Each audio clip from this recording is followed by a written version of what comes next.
नमो तस्स भगवतो अरहतो सम्मा संबुद्धस्स। नमो तस्स भगवतो अरहतो सम्मा संबुद्धस्स। नमो तस्स भगवतो अरहतो सम्मा संबुद्धस्स। विश्व शांतीदूत, विश्व वंदनीय, द लाईट ऑफ वर्ल्ड या जगाचा प्रकाश, विश्वदीप, महान कारुणिक, अरहत सम्यक संबुद्ध, देवानंग पियदसी, धम्मदायाद, धम्म चक्रवर्ती, महान सम्राट अशोक मौर्य, बोधिसत्व विश्वरत्न, the symbol of knowledge, the greatest Indian, the father of nation, या भारताचे संवैधानिक राष्ट्रपिता, जग बदलणारा बाप माणूस डॉक्टर बाबासाहेब आंबेडकर, या बोधिसत्वाची सावली त्यागमूर्ती समर्पिता माता रमाई आज या गाव रासा, तालुका वणी, जिल्हा यवतमाळ, गाव रासा, तालुका वणी, जिल्हा यवतमाळ येथे भव्य बुद्ध रूप, बुद्धाच्या प्रतिबिंबाचं, बुद्धाच्या मूर्तीचं, बुद्धाच्या मूर्तीलाच मंगल मूर्ती म्हटलं जातं, या बुद्ध रूप मंगल मूर्तीची प्रतिष्ठापना आयुष्यमान उपासक रामदास लक्ष्मा जीवने, उपासिका मंगलाई रामदास जीवने, बालिका मनविता हिच्या 3ऱ्या वाढदिवसाच्या निमित्तानं आयुष्यमान उपासक मुकेश रामदास जीवने यांनी आनंद बुद्ध विहार, गाव रासा, तालुका वणी, जिल्हा यवतमाळ या आनंद बुद्ध विहारामध्ये त्यांनी बुद्धाचं रूप, बुद्ध रूप प्रतिबिंब, बुद्धाची मूर्ती, ही मंगल मूर्ती त्यांनी या मनविताच्या 3ऱ्या वाढदिवसाच्या निमित्ताने या आनंद बुद्ध विहाराला दान केलेली आहे त्यांच्या स्वयं खर्चातून। आणि त्याचं आयोजन म्हणून या ठिकाणी पूजनीय भिक्खू संघाला आमंत्रित केलं।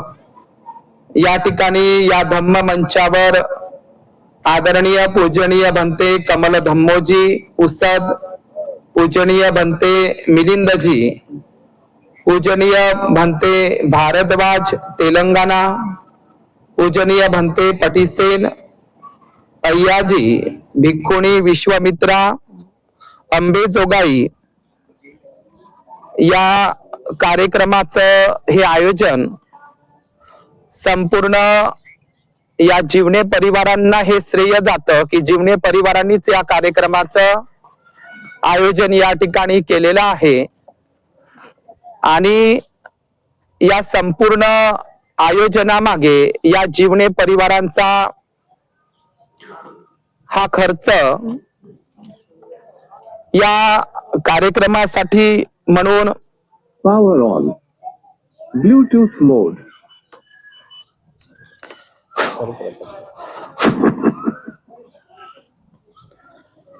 तथागत भगवान गौतम बुद्धांची ही जी मूर्ती आहे,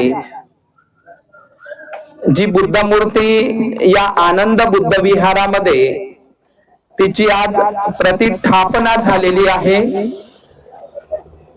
या बुद्ध मूर्तीच्या या प्रतिष्ठापनेच्या निमित्तानंच या कार्यक्रमाचं हे आयोजन या परिवारांनी हे आयोजन केलेलं आहे।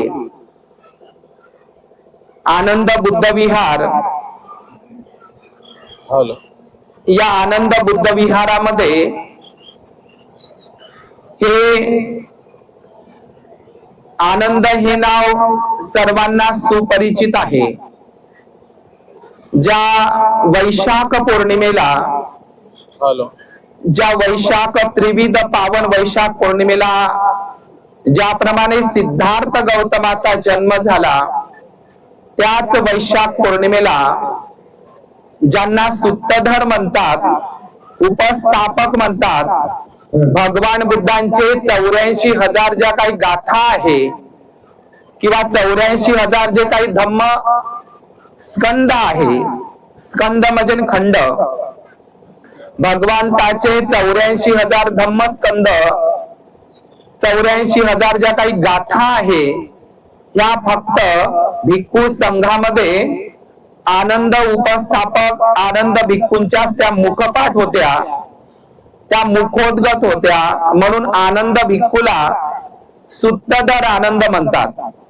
आज तथागत भगवान बुद्धांचा जो धम्म जो सुरक्षित आहे, म्हणून महामंगल सूत्रामध्ये एवं मे सुतं एकं समयं भगवा सावथ्य विहरती जेतवने, म्हणजे एके समयी मी असे ऐकले आहे की तथागत बुद्धांनी या ठिकाणी या प्रकारचा उपदेश या उपासकांना या संदर्भात केलेला आहे.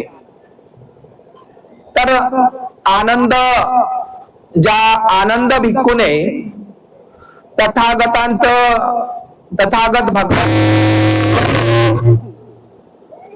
तथागत भगवंताची 25 वर्ष सेवा केली.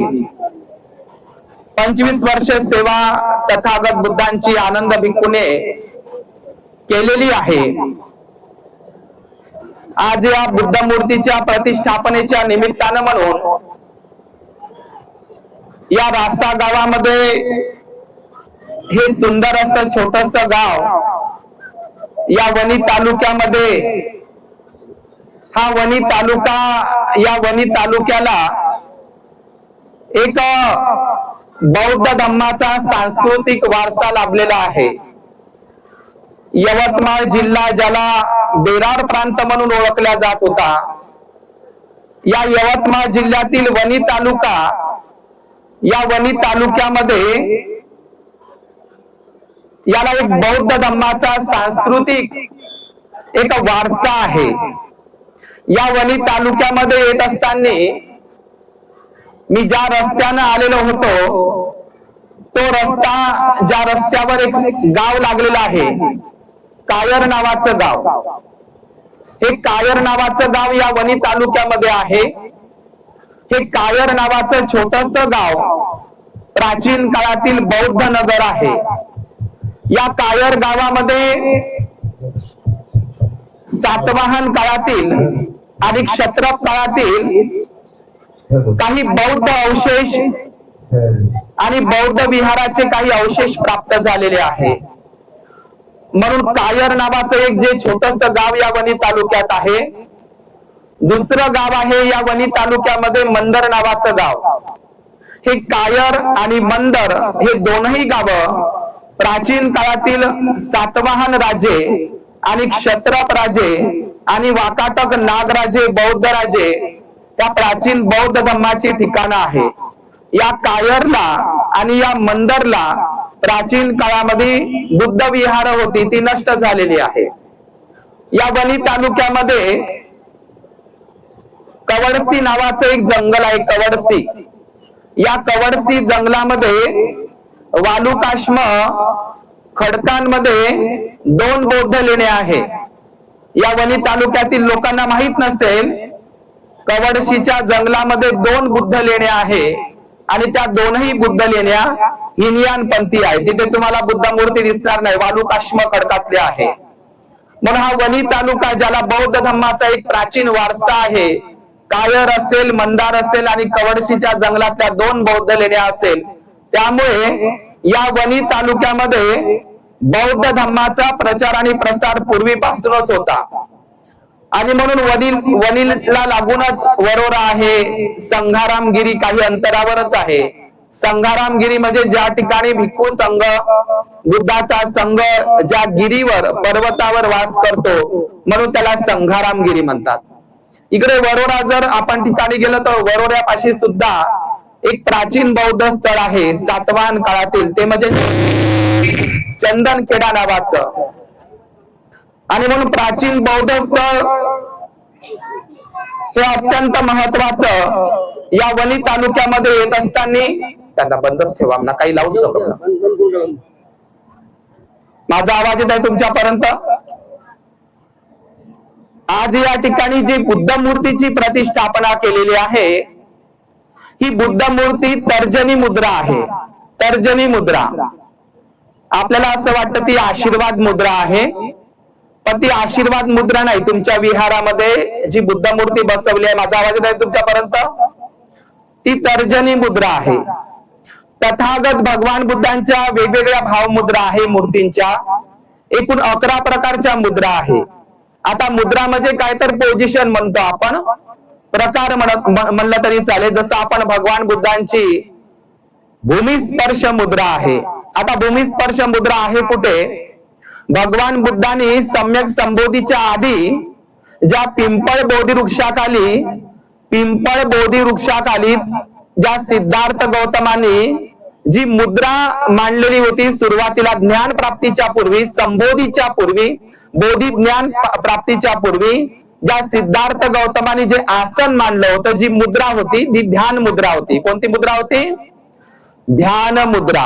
लक्षात घ्या, सिद्धार्थ गौतमाच्या संबोधी प्राप्तीच्या आधीची, ज्ञान प्राप्तीच्या आधीची झाडाखाली ते बसले होते. सम्यक संबोधी ज्ञान प्राप्तीसाठी, बुद्धत्व प्राप्तीसाठी जेव्हा ते पिंपळ झाडाखाली बसले, तेव्हा ती पोझिशन कोणती होती? ते ध्यान मुद्रामध्ये बसलेले होते. कोणत्या मुद्रेमध्ये?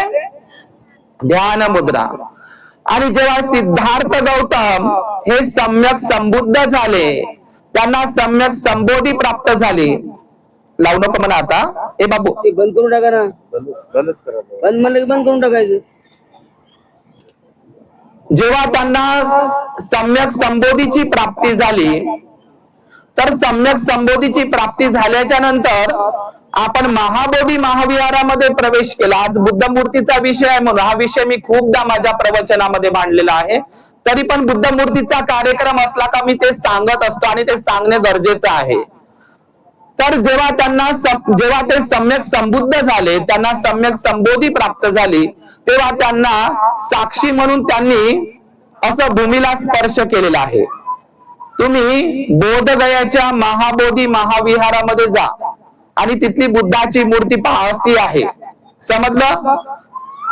तर माझ्या बुद्धत्व प्राप्तीसाठी हे भूमी साक्ष आहे, म्हणून त्या बुद्धाच्या, त्या बुद्ध मूर्तीच्या त्या मुद्रेला भूमिस्पर्श मुद्रा म्हणतात. भूमिस्पर्श म्हणजे काय? भूमीला स्पर्श करून असलेली. बरोबर? तर बुद्धाची मूर्ती तुम्हाला महाबोधी महाविहारामध्ये बोधगयेला त्या संबोधी स्थळाला अशी मूर्ती आहे. संबोधी प्राप्तीचं ते प्रतीक म्हणून ते भूमी साक्ष आहे मला, म्हणून तिला भूमी स्पर्श मुद्रा म्हणतात. कोणती मुद्रा म्हणतात? भूमी स्पर्श मुद्रा. आणि मग सम्यक संबोधी त्यांना प्राप्त झाल्याच्या नंतर, ते बुद्ध झाल्याच्या नंतर उर्वेला बोधगयाला सोडतात आणि ते वाराणसीच्या सारनाथला जातात, मृगदाय वनामध्ये. आता मृगदाय वनामध्ये गेल्याच्या नंतर ज्या 5 परिव्राजकांना किंवा ज्या 5 भिक्खूंना जे उपदेश करत असतात, पहिला धम्माचा उपदेश करत असतात, आणि तो पूर्व दिशेला. आजही आपण सारनाथला गेलो तर तिथं तुम्हाला मूलगंध कुटी महाविहार दिसते. त्याचं तोंड, त्याचा दरवाजा, त्याचा महाद्वार हा पूर्व दिशेला दिसतो. सिद्धार्थ गौतमाच्या जन्माच्या वेळी महामायेनं जे झाड पकडलेलं होतं शाल वृक्षाचं, पूर्व दिशेला तोंड करूनच महामायेनं सिद्धार्थ गौतमाला जन्म दिला होता. नीट लक्ष द्या. सिद्धार्थ गौतमाने ज्ञान प्राप्तीसाठी जी दिशा निवडली होती ती पूर्व दिशा, आणि म्हणून तुम्ही महाबोधी महाविहाराला भेट दिली तर महाबोधी महाविहार तुम्हाला पूर्व दिशेला त्याचं महाद्वार दिसते, दरवाजा दिसते. बरोबर? आणि सिद्धार्थ म्हणजे तथागत सम्यक संबुद्धाने जे धम्मचक्र प्रवर्तन सुत्ताचा उपदेश दिला सारनाथला, आणि त्या सारनाथला लखन सुत्ताचा उपदेश केला, तो उपदेश सुद्धा म्हणजे तथागत बुद्धाने आपलं धम्मचक्र प्रवर्तन हे पूर्व दिशेलाच दिलेलं आहे. आजही ते मूलगंध कुटी महाविहार तुम्हाला दिसते. आणि म्हणून भगवान बुद्धांची एक मुद्रा आहे, धम्मचक्र प्रवर्तन मुद्रा म्हणतात तिला. कोणती? धम्मचक्र प्रवर्तन मुद्रा. पहा मी तुम्हाला 3 मुद्रा सांगितल्या इथल्या इथंच. ज्ञान प्राप्तीच्या आधीची ध्यान मुद्रा, ज्ञान प्राप्तीच्या नंतर भूमिस्पर्श मुद्रा, आणि जेव्हा धम्माचा कथन त्यांनी पहिल्यांदा सारनाथला केलं तर त्याला धम्मचक्र प्रवर्तन मुद्रा म्हणतात. बरोबर. आणि तथागत भगवान बुद्धांनी सम्यक संबोधी प्राप्तीनंतर हातही जोडलेले आहे. तुम्ही भगवान बुद्धांची दोन्ही हात जोडलेली मूर्ती पाहिली असेल. जसं आपण नमस्कार करत असतो असे दोन्ही हात जोडून, त्याला अंजली मुद्रा म्हणतात. अंजली मुद्रा. कधी कधी आपल्याला प्रश्नही पडतो, मलाही प्रश्न पडला होता की भगवान बुद्धांनी दोन्ही हात जोडलेले आहे, बुद्ध तर देव मानत नाही, ईश्वर मानत नाही, बुद्ध कोणाला नमस्कार करत आहे, बुद्ध कोणाला वंदन करत आहे, कोणाला हात जोडत आहे असं वाटत होतं. परंतु बुद्धाने मात्र त्या ज्या झाडाखाली सम्यक संबोधी प्राप्त झाली होती पिंपळ वृक्षाखाली, त्या पिंपळ वृक्षाची म्हणजेच बोधी वृक्षाविषयी कृतज्ञता बाळगली. त्यांनी त्या बोधी वृक्षाचे आभार मानले, 4 महाभूतांचे 4 घटकांचे आभार मानले. आणि म्हणून ह्या हात जोडण्याचा जो प्रकार आहे, हात जोडणे ज्याला अंजली मुद्रा म्हणतात. बरं, हात जोडलेली जी मुद्रा आहे त्याला अंजली मुद्रा म्हणतात. आणि म्हणून तुम्ही संघवंदनेमध्ये अंजली करणीय म्हणतात. अंजली करणीय म्हणजे बुद्धाचा भिक्खू संघ हा दोन्ही हात जोडून वंदन करण्यास योग्य आहे, तर तिला अंजली मुद्रा म्हणतात. आणि भगवान बुद्धांची एक मुद्रा तुम्ही पाहिली असेल, वरद मुद्रा आहे, अभय मुद्रा आहे भगवान बुद्धांची. अनेक 11 प्रकारच्या मुद्रा आहे, ते मी माझ्या प्रवचनामध्ये वेगळा विषय मांडलेला आहे. आणि तथागत बुद्धांचे आणखी एक मुद्रा पहा, कुशीनगरला भेटते किंवा अजिंठाच्या बुद्ध लेणीमध्ये ते तुम्हाला दिसते. ती मुद्रा म्हणजे महापरिनिर्वाण मुद्रा. महापरिनिर्वाण मुद्रा म्हणजे काय? भगवान बुद्धांची झोपलेली अशी तुम्हाला मूर्ती दिसते. तर या अशा 11 प्रकारच्या मुद्रा आपल्याला बुद्धाच्या दिसते. आपल्याला असं वाटतं बुद्धाने मूर्तीपूजा नाकारली असं आपण म्हणत असतो. परंतु बुद्ध जिवंत असताना बुद्धाच्या हयातीमध्ये बुद्धाच्या जिवंतपणी बुद्धाची मूर्ती तयारच झाली नाही. मग बुद्ध मूर्तीचा विरोध कसा काय करतील हे आपण लक्षात घेतलं पाहिजे. जगामध्ये पहिल्यांदा मूर्तीपूजा जी सुरू झाली, जगामध्ये मूर्तीपूजेची जी सुरुवात झाली, मूर्तीपूजा जी सुरू झाली ती बुद्धापासूनच सुरू झाली. जगामध्ये पहिल्यांदा बुद्धाचीच मूर्ती तयार झाली. जगामध्ये सर्वप्रथम बुद्धाच्याच मूर्तीची पूजा सुरू झाली. आणि जगामध्ये सर्वात आधी बुद्धाचीच मूर्ती मथुरेला, गांधारला तयार झाली. आणि म्हणून जगामध्ये, या भारतामध्ये, संपूर्ण जम्बूद्वीप भारतामध्ये तुम्हाला सर्वात जास्त जमिनीखाली कोणाच्या मूर्त्या मिळतात? बुद्धाच्याच मिळतात. जगामध्ये रेकॉर्ड आहे की जगामध्ये या जमिनीखाली, या उत्खननामध्ये, या भूमीमध्ये जिथे खोदा तिथं तुम्हाला सर्वाधिक बुद्धाच्याच मूर्त्या प्राप्त होत असतात. आणि ह्या बुद्ध मूर्त्या, या बुद्ध मूर्तीपासूनच मूर्तीपूजा इतर धर्मातील लोकांनी घेतलेली आहे, लक्षात घ्या. आणि म्हणून या जगामध्ये बुद्धाची पहिल्यांदा मूर्ती कोण तयार केली हे आपण लक्षात घेतलं पाहिजे. जगामध्ये पहिल्यांदा बुद्ध मूर्ती कोण दान केली आहे? जगामध्ये बुद्धाची मूर्ती केव्हा तयार झाली, केव्हापासून सुरू झाली? तर लक्षात घ्या, भगवान बुद्धांच्या महापरिनिर्वाणाच्या नंतर प्रतीक पूजा व्हायची. काय व्हायची? प्रतीक पूजा, सिंबॉलिक पूजा. मूर्ती पूजा नव्हती बुद्धाच्या महापरिनिर्वाणानंतर. मग प्रतीक पूजा कोणती? सिद्धार्थ गौतमाच्या जन्माचं प्रतीक म्हणून हत्तीची पूजा. सिद्धार्थ गौतम हे कृषी प्रधान संस्कृतीचे होते म्हणून बैलाचं शिल्पांकन, हत्तीचं शिल्पांकन, सिंहाचं शिल्पांकन आणि घोड्याचं शिल्पांकन तुम्हाला सम्राट अशोकाच्या सिंह मुद्रावर दिसते, लक्षात घ्या. मग जन्माचं प्रतीक काय? हत्ती. आणि ते कृषी प्रधान संस्कृतीचे होते म्हणून बैल. गृहत्यागाचं प्रतीक म्हणजे घोडा. आणि सिंह कशासाठी? कारण बुद्धालाच नरसिंह, शाक्य सिंह म्हणतात. म्हणून बोधी वृक्षाची पूजा, चैत्य स्तूपाची पूजा, भिक्षा पात्राची पूजा, पांढऱ्या कमळाची पूजा, हे सर्व बोधी वृक्षाची पूजा, शाल वृक्षाची पूजा, भगवंताच्या चिवराची पूजा, म्हणजे भगवान बुद्धांच्या चिवरावर सुद्धा स्तूप बांधले, भगवान बुद्धांच्या भिक्षा पात्रावर सुद्धा स्तूप बांधला. आजही वैशालीला केसरियाला भगवान बुद्धांचा स्तूप त्या भिक्षा पात्रावर आहे. म्हणजे सुरुवातीला स्तूप पूजा होती, प्रतीक पूजा होती, आणि नंतरच्या काळामध्ये चौथी धम्मसंगीती काश्मीरला भरवली. अश्वघोष भिक्खू होते, वसुमित्र भिक्खू होते, आणि सम्राट कनिष्कानं चौथी धम्मसंगीती काश्मीरला भरवली. आणि त्यावेळी चौथ्या धम्मसंगीतीमध्ये पारित करण्यात आलं. भिक्खूने ते पारित केलं. सम्राट कनिष्कानं त्याला दुजोरा दिला की बुद्धाची बुद्ध मूर्ती तयार झाली पाहिजे, आणि या जगामध्ये पहिल्यांदा बुद्ध मूर्ती स्थापन करणारा, बुद्ध मूर्तीची निर्मिती करणारा, आणि तेव्हापासून गावागावामध्ये घराघरामध्ये बुद्ध मूर्त्या बसायला सुरुवात झाली आणि बुद्ध मूर्त्या आपल्याला पाहायला मिळतात. म्हणून बुद्ध मूर्तीचे संस्थापक, बुद्ध मूर्तीचे जनक जर कोण असेल तर सम्राट अशोक नाही, महान बौद्ध सम्राट राजा सम्राट कनिष्क.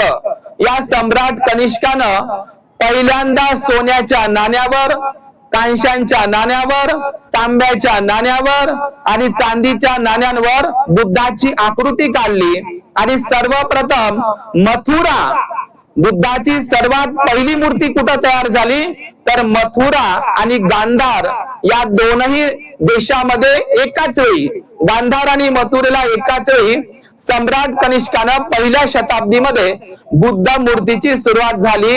आणि सम्राट कनिष्का ज्याप्रमाणे सम्राट अशोकाने 84,000 महास्तूप महाविहार बांधली, त्याचप्रमाणे सम्राट कनिष्काने, बौद्ध सम्राट कनिष्काने बुद्ध मूर्त्या जगभरामध्ये डोनेट केल्या, दान केल्या. लक्षात घ्या, आज मुकेश जीवने साहेबांनी जी बुद्ध मूर्ती दान केलेली आहे त्यांच्या मुलीच्या म्हणजे वाढदिवसाच्या निमित्तानं, आपल्याला माहित असेल की डॉक्टर बाबासाहेब आंबेडकर हे ब्रह्मदेशामध्ये गेले होते. ब्रह्मदेशात म्हणजे म्यानमार देशामध्ये, बौद्ध कंट्री आहे ते.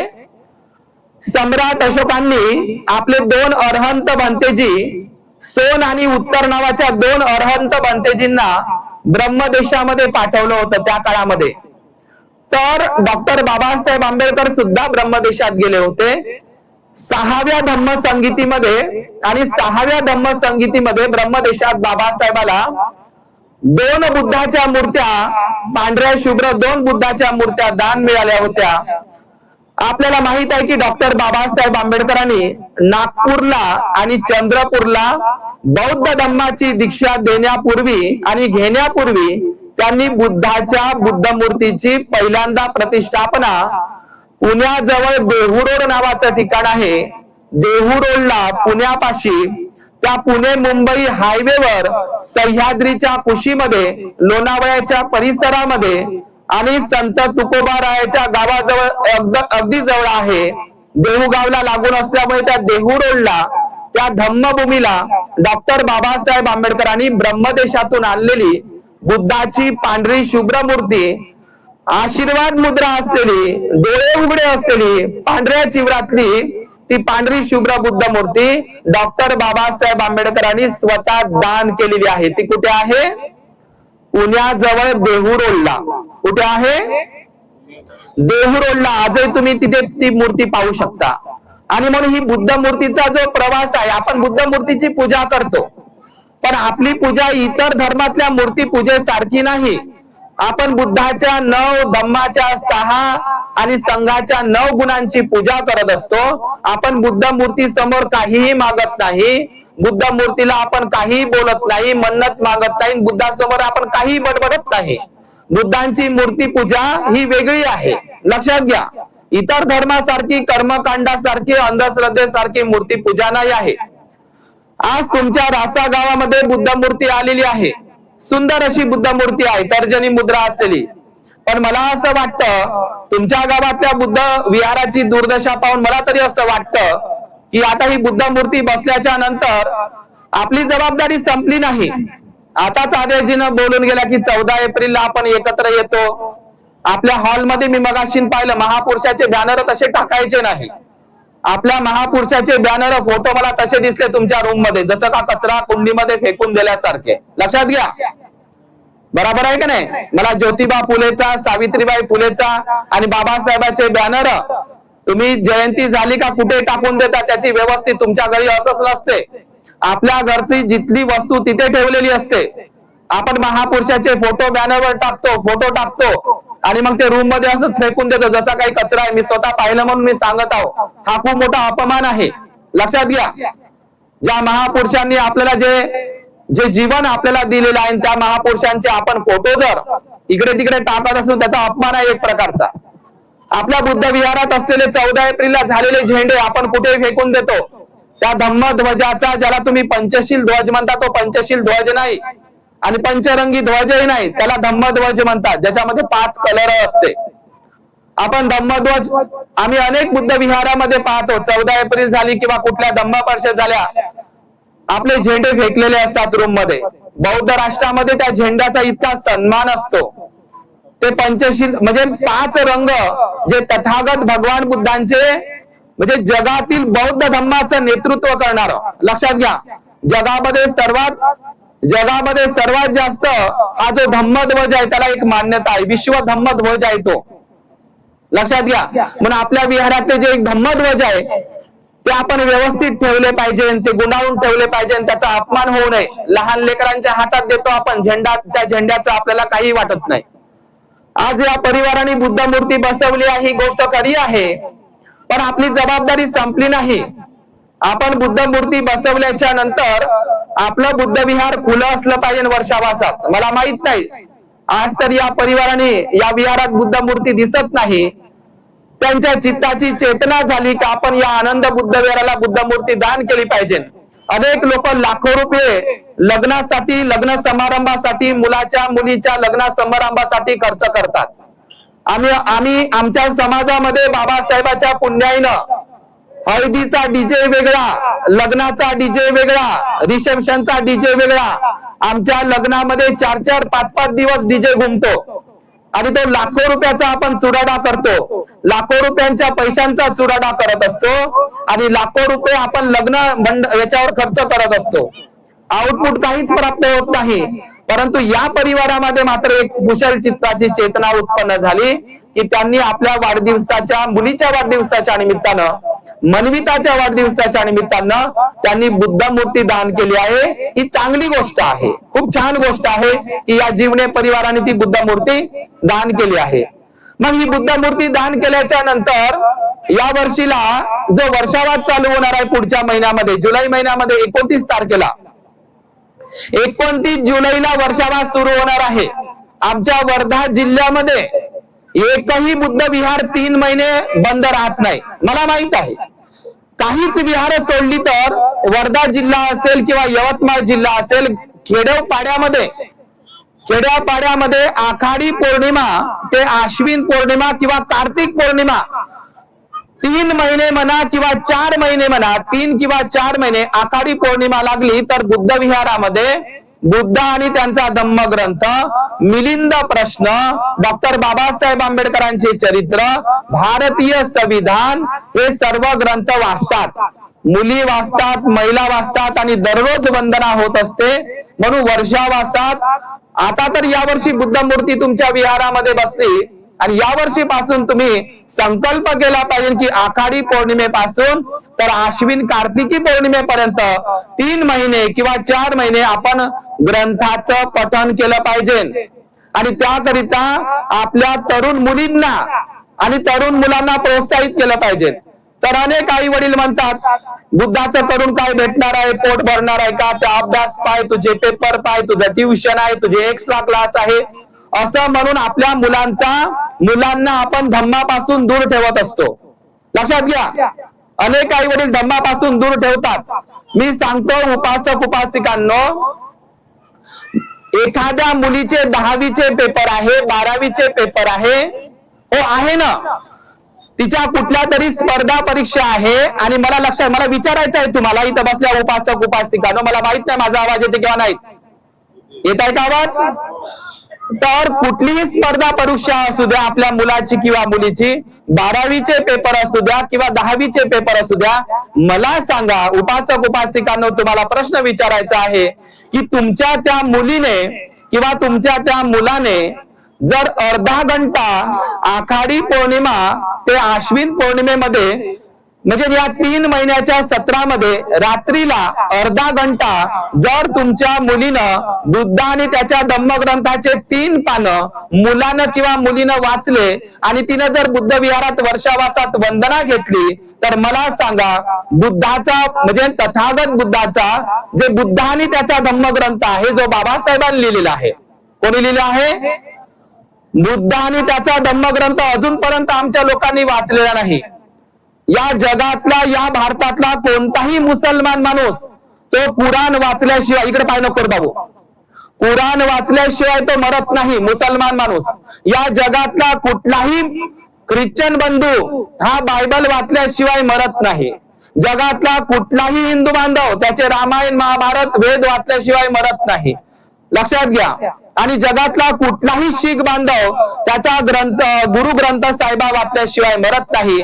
बाबासाहेबांनी मोठ्या कष्टानं शेवटचा रक्ताचं पाणी करून तब्येत बरोबर नसताना त्यांचे हात चालत नव्हते, म्हणजे जाता जाता 5 डिसेंबरच्या रात्रीला 6 डिसेंबरला बाबासाहेब सोडून गेले आपल्याला, आणि आदल्या रात्री बाबासाहेबाचा पेन त्या पुस्तकावर राहिला.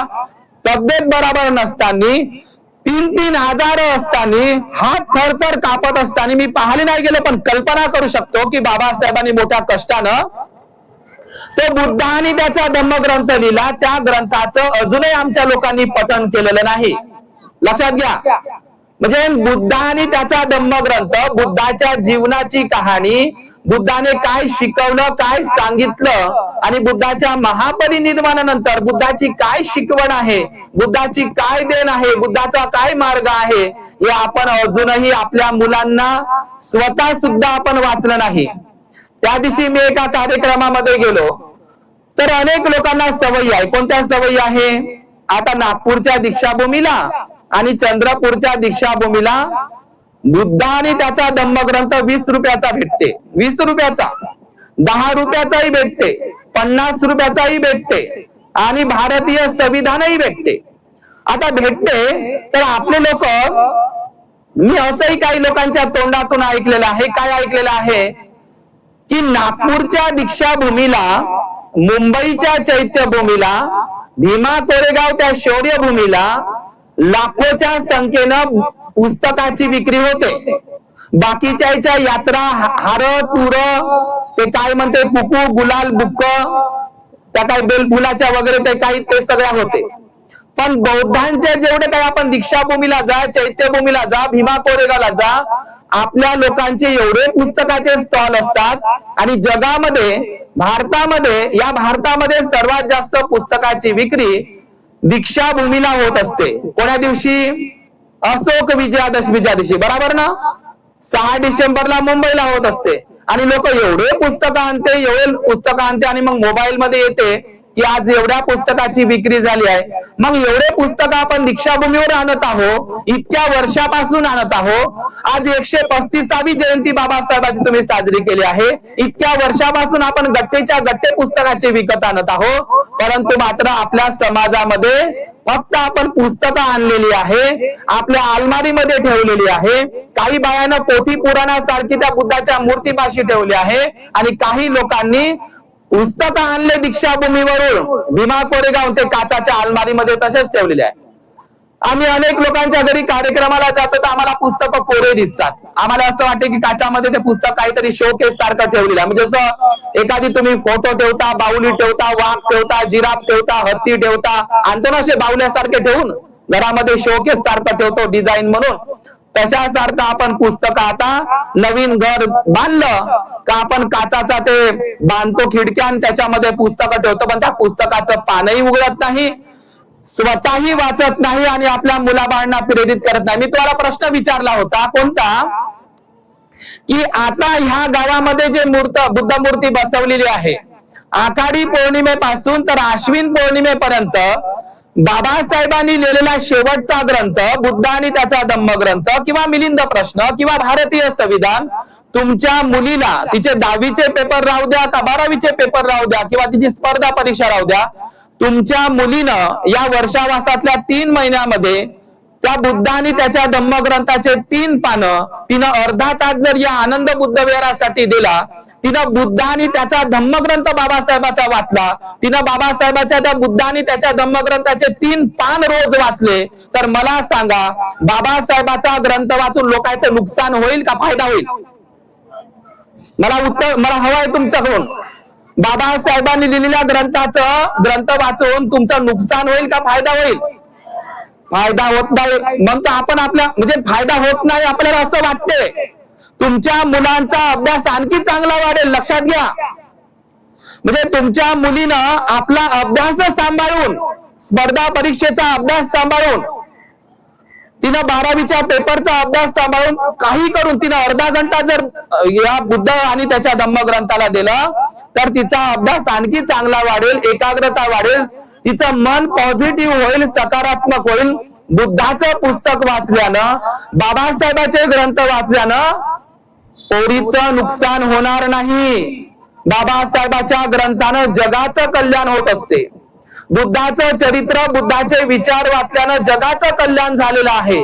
त्या जपानचं कल्याण झालं आहे, त्या कोरियाचं कल्याण झालेलं आहे, चायनाचं कल्याण झालेलं आहे. ज्या ज्या देशामध्ये बुद्धाचे विचार फॉलो केले जातात ते देश महासत्ता आहे, लक्षात घ्या.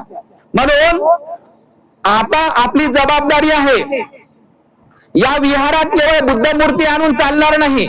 ती बुद्ध मूर्ती तुम्हाला काही शिकवणार नाही. शिकवणार आहेत का? ती प्रतीक पूजा म्हणून आपण करत असतो, एक आदर्श पूजा म्हणून आपण करत असतो. तर तुमची खरी जबाबदारी आहे की या वर्षी बुद्ध मूर्ती बसवली, मग आता काय करायचं? काय करायचं? मी त्या बीडला एक बुद्ध मूर्ती बसवली, या विहारात जरी तुम्ही जरी घेतली असती, तुम्ही जरी बुद्ध मूर्ती घेतली असती, आज त्या परिवाराने बुद्ध मूर्ती घेतली. लोक काय करतात?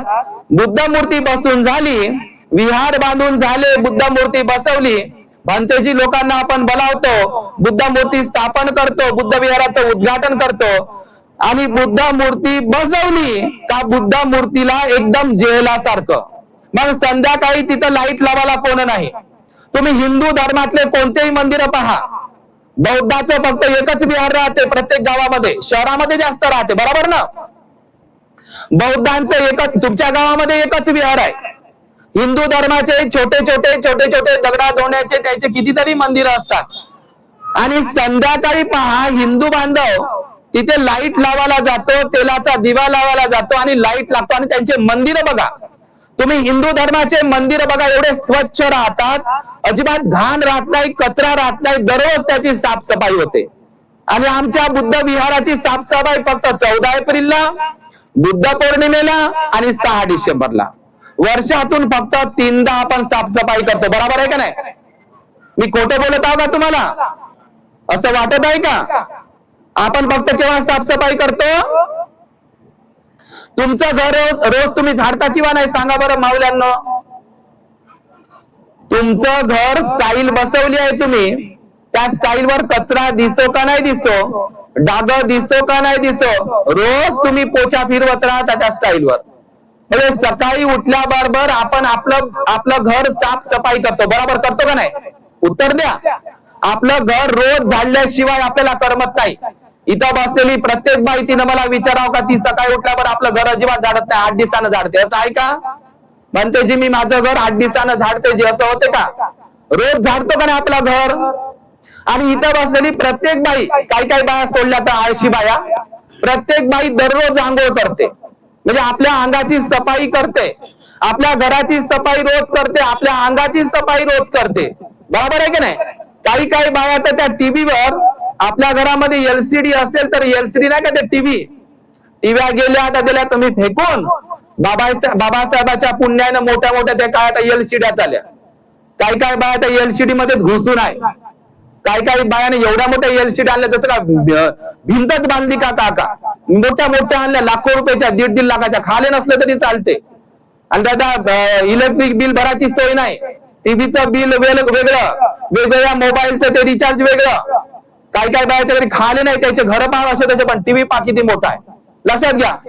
काही काही बाया काय करतात, सकाळी उठल्याच्या नंतर साफसफाई झाल्याच्या नंतर त्या एलसीडी वरूनही कापड मारता का नाही, देव बसला असेल म्हणून मारता का नाही, टीव्हीवरही मारत होते, एलसीडी वर मारतात.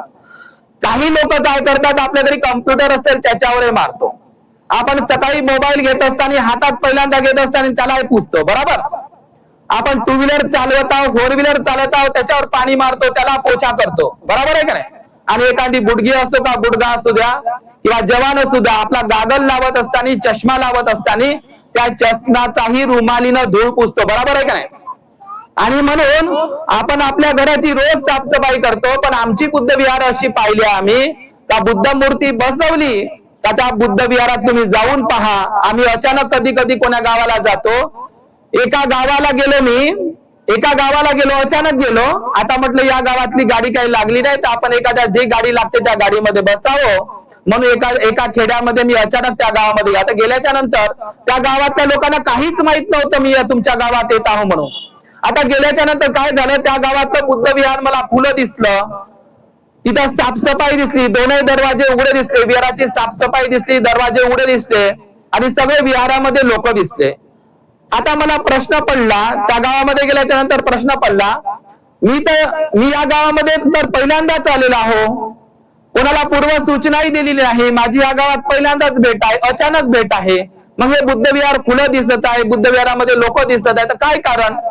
तर तिथे एका मुलाला विचारलं मी ना, बाबू मला त्या गावात बुद्ध विहार, मी तर अचानक आलो, पहिल्यांदाच तुझ्या गावामध्ये आलो, बुद्ध विहार खुला आहे, बुद्ध विहारामध्ये लोक दिसत आहे, साफसफाई दिसत आहे, सगळे विहार उघडे दिसत आहे तुझं, तर काय कारण.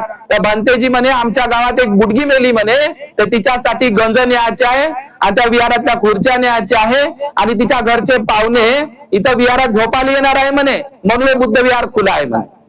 समजलं तुम्हाला. तर अशी आमच्या विहाराची अवस्था आहे. मलाही वाटतं एवढा मोठा परिसर आहे तर कोणा झाडत नसत. या विहाराच्या परिसरामध्ये तुम्ही झाडं लावली पाहिजेत. आपलं बुद्ध विहार आपलं घर आहे. आपल्याच्याने छोटस बुद्ध विहार सांभाळणं होत नाही. मी झाडू का एकटी, मीच झाडू का, मीच साफसफाई करू का, हे आपल्यामध्ये हेवे दावे आहे. म्हणून बुद्धाची मूर्ती तर या परिवारानं आणली, पण मला तर अशी भीती वाटत आहे इथं पाहून, मला भीती वाटत आहे की या बुद्ध मूर्तीची तुम्ही दुर्दशा करणार आहात. म्हणून लक्षात घ्या, तुमची जबाबदारी यासाठी आहे की आपण वर्षावासामध्ये, मला तुमच्याकडून संकल्प हवा आहे की तुमच्या गावामध्ये ग्रंथाचं पठण होते का 3 महिने, होते का. मग हात वरत करा, होते किंवा नाही सांगा. वर्षावासामध्ये 3 महिने ग्रंथ वाचता का तुम्ही. हा, किती लोक आहेत का ग्रंथाले. जेवाले शेवटच्या दिवशी महाकाला महाप्रसाद, ग्रंथाले 4 बाय, जेवाले अख्खं गाव. बरोबर आहे का नाही, बरोबर आहे का नाही. मग आपण या वर्षी ग्रंथाला आलं पाहिजे. प्रत्येक पौर्णिमेलाच नाही तर दररोज आपलं विहार साफसफाई असलं पाहिजे. आपलं लक्ष असलं पाहिजे का मी माझ्या घरी, म्हणजे एखादी तरी काही अध्यक्ष बाई अजिबात विहारात नाही, ते चाबी देईन तोपर्यंतच ते विहार उघडा होते. मग कमीत कमी त्या अध्यक्ष बाईनं तरी झालं पाहिजे. बरोबर आहे का नाही. म्हणून आपण बुद्ध मूर्ती आणतो, पण आपल्या बुद्ध विहाराची आणि बुद्ध मूर्तीची दुर्दशा. आम्ही तर असं पाहिलं का 14 एप्रिलचा हार, या 14 एप्रिलचा हार एकदम 6 डिसेंबरला काढला जाते. हार टाकाले पुढं फटुले हार टाकाले पुढं माय नाव नाही घेतलं, फटुले हार टाकासाठी माय नाव नाही घेतलं, पुतळ्याला हार टाकण्यासाठी माय नाव नाही घेतलं. बुद्धाच्या फोटोला, बाबासाहेबाच्या मूर्तीला, पुतळ्याला आपण हार टाकण्यासाठी पुढे करतो, परंतु मात्र हार काढण्यासाठी कोण राहत नाही. आता आम्ही रस्त्याने येतो कधी गाडीमध्ये, त्या 14 एप्रिलचे हार आहे का ते हार तसेच आहे, कचऱ्यासारखे आपण तसेच ठेवतो. हा अपमान नाही का महापुरुषाचा. दुसऱ्या लोकांनी तुमच्या महापुरुषांवर जर शाई फेकली, चपलाचे जोडे टाकले, मुंडके तोडले, बोट तोडलं, तर आपण रस्त्यावर उतरतो. बरोबर आहे का नाही. रस्त्यावर उतरतो का नाही. आमच्या बाबासाहेबाचा अपमान केला म्हणून. खरा अपमान तर आपण लोक करतो, बौद्ध लोक. ते लोक तर करतीलच. ते लोक षडयंत्री आहे, मनुवादी आहे, ब्राह्मणवादी आहे, त्याचं कामच आहे. ते लोक षडयंत्र करतीलच. बाबासाहेबाचे मुंडके तोडतील, बोट तोडतील, चपलीचा हार टाकतील. मग काय बाबासाहेबाचं नाव काय कमी होणार आहे का. अजिबात काही होणार नाही. पण खऱ्या अर्थानं तर आपणच बाबासाहेबाचा अपमान करतो. बाबासाहेबाच्या फोटोची दुर्दशा पहा, आपल्या पुतळ्याची दुर्दशा पहा, आपल्या विहाराची दुर्दशा पहा. त्या बुद्ध मूर्तीवर सगळा धूळ साचलेला असतो. फुलं तसेच ठेवलेले असतात, मेणबत्त्या पडलेल्या असते, इकडे तिकडे सामान अस्ताव्यस्त असते. आपल्या घरच्या वस्तू पहा कशा मांडलेल्या आहे. तुम्ही किचन मध्ये पहा कसे तुमचे भांडे कोंडे बरोबर व्यवस्थित रचवलेले आहे. आणि आमच्या विहारातला पसारा इकडे टाकून, ते धम्मध्वज झेंडे इकडे तिकडे फेकून, बॅनर इकडे तिकडे फेकून, फोटो इकडे तिकडे फेकून, आपल्या विहारातल्या वस्तूंना इकडे तिकडे साफसफाई, आपलं विहार स्वच्छ वाटलं पाहिजे. आणि म्हणून बुद्ध विहार हे सुंदर दिसलं पाहिजे, आदर्श बुद्ध विहार दिसलं पाहिजे. आणि तरच आपल्या बुद्ध मूर्तीचा, त्या बुद्ध विहारामध्ये बुद्ध मूर्ती बसून, म्हणजे फक्त तुम्ही बुद्धाची मूर्ती आणलेली आहे या विहारामध्ये, परंतु बुद्धाचे विचार तुम्हाला डोक्यात आणावं लागेल. आणि जोपर्यंत तुम्ही बुद्धाचे विचार डोक्यामध्ये आणणार नाही, तोपर्यंत तुमचं कधीही मंगल होऊ शकणार नाही. असा जगाला वाचवणारा बुद्ध, हा बुद्ध खरोखरच जर आपण मनापासून बुद्ध धम्म संघावर श्रद्धा ठेवून, नितांत श्रद्धा ठेवून, म्हणून त्याकरिता तरुण पिढी पुढे आली पाहिजे. तरुण पिढीला धम्माविषयी गोडी नाही आहे तरुण पिढीला.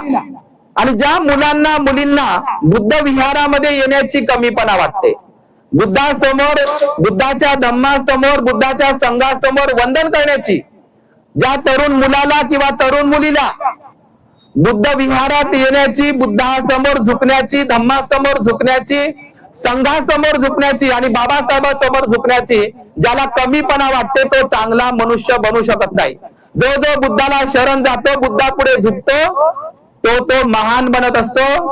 अंगुलीमाला सारखा, सम्राट अशोकासारखा, बोधिसत्व बाबासाहेबासारखा. म्हणून तरुण पिढीला कमीपणा वाटते बुद्ध विहारात येण्याची, वंदन करण्याची कमीपणा वाटते. आजही आपल्या तरुण पिढीला साधं वंदन करता येत नाही, पंचांग प्रणाम करता येत नाही, लक्षात घ्या. म्हणून मी काही जास्त वेळ काही बोलणार नाही. परंतु आज आपल्या या बुद्ध विहारामध्ये बुद्ध मूर्ती बसवलेली आहे. आपला बुद्ध विहार स्वच्छ ठेवा, नीटनेटकं ठेवा, आदर्श बुद्ध विहार म्हणून त्याचा नावलौकिक झाला पाहिजे. आपलं बुद्ध विहार दर रविवारी बाबासाहेबांनी सांगितल्याप्रमाणे दर रविवारी बुद्ध विहारात कुटुंबासहित गेलं पाहिजे. आपल्या कमाईतील 20वा हिस्सा धम्म कार्यासाठी, बुद्ध विहारासाठी खर्च केला पाहिजे. प्रत्येक महिन्यातून 4दा आणि प्रत्येक पौर्णिमेला आपलं बुद्ध विहार खुलं राहिलं पाहिजे, स्वच्छ राहिलं पाहिजे. मुलांना बुद्ध विहार स्वच्छ करण्याची आवड निर्माण केली पाहिजे. आपल्या बुद्ध विहारामध्ये प्रशिक्षण शिबिर झाली पाहिजे. आपण सुट्टीच्या काळामध्ये मुला मुलींना श्रामदेव शिबिरासाठी, धम्म शिबिरासाठी पाठवलं पाहिजे. आणि वर्षावासामध्ये आपलं विहार अजिबात बंद नाही राहिलं पाहिजे. 3 महिने धम्म ग्रंथाचं पठण झालं पाहिजे. आणि बुद्ध मूर्ती बसवल्या, आता तुम्ही बुद्ध मूर्तीला भिक्खूंना आमंत्रित केलेलं आहे, तर अधून मधून आपण भिक्खूला आमंत्रितही केलं पाहिजे. लक्षात घ्या, म्हणजे जोपर्यंत आपल्या गावामध्ये, आपल्या गावाकडे, आपल्या बुद्ध विहारामध्ये भिक्खू संघ येत जात राहतील, तर आपल्या मुलांना संस्कार सुद्धा मिळेल. म्हणून अधून मधून आपण भिक्खूला आमंत्रितही करावं, लक्षात घ्या. आणि म्हणून हा धम्माचा वारसा जर पुढे न्यायचा असेल, तर तरुण पिढी आणि बालक वर्ग हा धम्माच्या विचाराकडे असला पाहिजे. आज या ठिकाणी या जीवने परिवाराने ज्या बुद्ध मूर्तीचं दान केलेलं आहे, भिक्खू संघाला चिवर दान केलेलं आहे, भोजन दान केलेलं आहे, आणि या ठिकाणी सुंदर अशा धम्म रॅलीचं आयोजन केलेलं आहे. आणि इतका खर्च या परिवाराने केलेला आहे. आणि या परिवाराप्रती आणि सर्व उपासक उपासिकांनी त्यांच्या कार्यक्रमाला अनुमती दिलेली आहे. आणि या कार्यक्रमासाठी आपण सर्वजण उपस्थित राहिलेले आहात. आणि म्हणून या ठिकाणी मी सर्वांच्या प्रती आणि या जीवने परिवाराच्या प्रती मंगलाची कामना करतो. या ठिकाणी मी माझ्या वाणीला विराम देतो. माझं जे चॅनल आहे नोबेल ट्रूथ युट्यूब चॅनलवर आपल्याला अनेक विषयांवर प्रवचनाचं मार्गदर्शन होईल. संगारामगिरी या ठिकाणी मुकेश जीवने साहेब आले आणि त्यांनी मला या कार्यक्रमासाठी आमंत्रित केलं की बंतेजी आमच्या गावाला तुम्ही कार्यक्रमाला या. मी म्हटलं असं येणंच होत नाही, कारण कार्यक्रमच असतात. कुठलं तरी कार्यक्रमाचं निमित्त असलं तर आम्हाला नक्कीच येणं होतं. आणि म्हणून त्यांनी कार्यक्रमाचं निमित्त म्हणून मुलीच्या वाढदिवसाच्या निमित्तानं बुद्ध मूर्ती घेतली आणि आम्हाला बोलावलंच. त्यांना त्यांची इच्छा होती की मी त्यांच्या गावामध्ये यावं आणि इतरही भिक्खू संघ यावा. परिचयानं अचानकपणे भारद्वाज भंतेजी त्यांच्याशी भेट झाली आणि मिलिंद भंते सुद्धा या ठिकाणी आले. आणि या ठिकाणी हा सुंदर हा बुद्ध मूर्तीचा कार्यक्रम, या बुद्ध मूर्तीच्या धम्म रॅलीला मला काही कारणास्तव उशीर झाला आणि म्हणून या ठिकाणी मी थांबतो. आणि माझ्या धम्मवाणीला